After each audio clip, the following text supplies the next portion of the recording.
Syederalun, Kepala Sekretariat Baitul Mal Aceh atau BMA, Rahmat Raden meresmikan cottage VIP wisata bahari Pulau Panjang di Desa Pulau Bagu, Kecamatan Pulau Banyak pada Jumat 26 Agustus 2022 sore.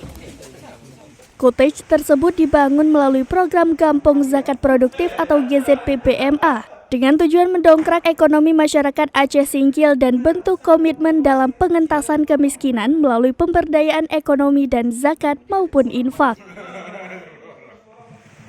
Pulau Bagu merupakan salah satu penerima bantuan GZP tahun 2021 bersama 32 kampung lainnya di seluruh Aceh.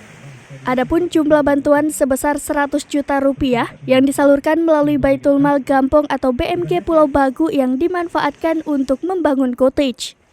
Rahmat Raden mengatakan program GZP menyasar Gampong yang memiliki potensi dan konsep pengembangan ekonomi berbasis kearifan lokal yang dikelola secara bersama.